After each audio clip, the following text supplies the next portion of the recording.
is Michael Fudderman, and I am a disruptive thinker. I think achievement for me is around influencing other people and seeing the evidence of that influence. My degree actually says recreation on it, which makes a lot of people laugh. They wonder if I just spent my time playing games or going outside. And I did do a lot of both of those things, but the degree is really about understanding the history and basis for leisure in our society, where it came from, how religion influences it, and then a lot of studies about the environment. And in particular, my interest was around outdoor education and experiential education. People want to have some sense of control and power. And so I think that one way that that expresses itself in society is by the role that you play, or the perceived role that you play, whether it's CEO or professional athlete, and a lot of these, a lot of our society seems to be caught up in being able to possess things. In order to possess things, you have to work.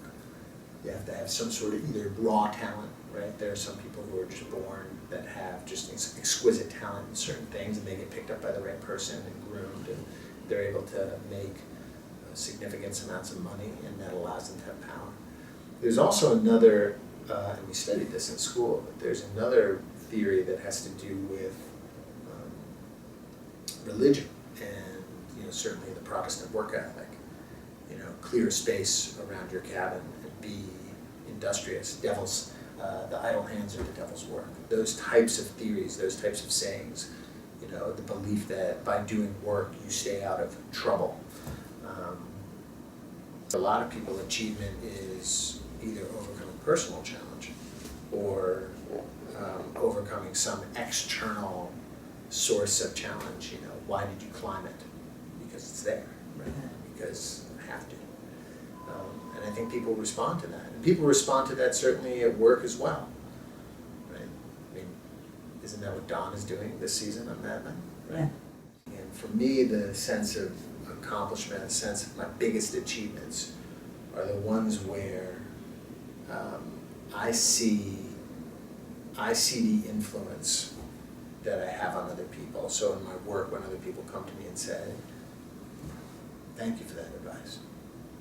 Even the small thing, like, thanks for that restaurant recommendation, right? It was perfect. When I get that kind of feedback, when I hear my words coming out of my kids' mouths, and not because I'm in love with my own words, it's more because I know that I was listened to. And so it comes back to that sense of competence, that I did something that was heard and that was taken on personally by another person. I think people really want some sort of certainty in life. And I think that religion affords people sort of a set of rules that they can follow and say, like, I did that, right? I adhere, I followed these precepts, and as a result of that, I'm a good person, or I am right. And it unfortunately gets perverted, right? We see that in our society today, around the world, where this idea of being right is perverted. It's not based in reality. How is self-taught? Tell me about that. Well, outside of the religious part of it, it's along the lines of we're more interested in living by a certain predefined set of rules or code, and not necessarily matching them up with what is really happening in the world today, or really happening in somebody's life. So the ideas around, I think one of the hotter topics, right, is the idea around same-sex marriage, right? And people get wound up about it not being okay.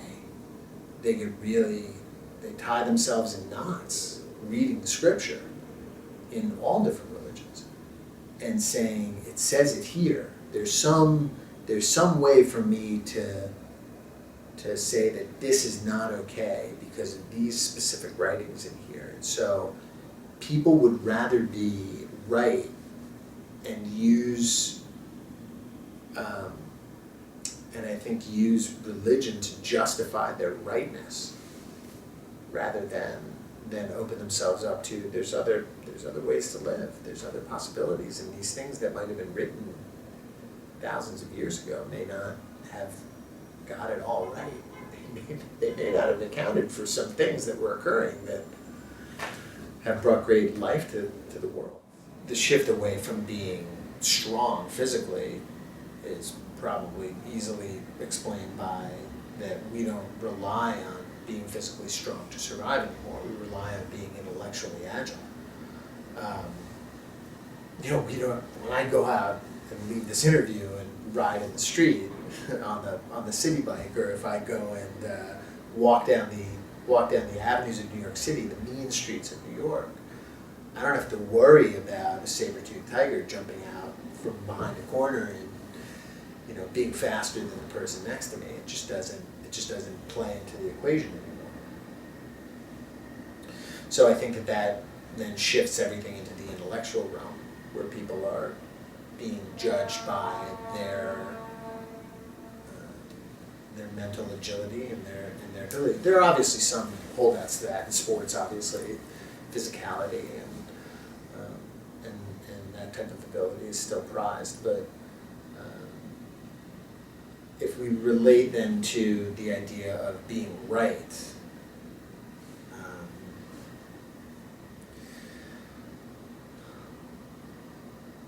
maybe it comes, I haven't thought this fully through, so some of this is thinking out loud, but we talked a little bit about this idea of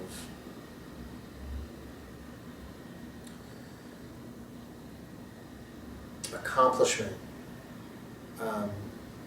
being related to power. And if you're wrong, and you admit that you're wrong, for a lot of people, that's a loss of power. And I think that there's probably some connection there. Like I said, I'm thinking this through out loud as we're talking. So I see the connection. I can't quite make the two ends stick. Well, if you're wrong, you made a mistake. Yeah. And if you made a mistake, you shouldn't have power. Perhaps, yeah. Certainly in today's society, it seems to be the way that things are going. Because it goes back to the, I don't think that that's right. I think that unless we make mistakes, Yeah. how do we get stronger? How do you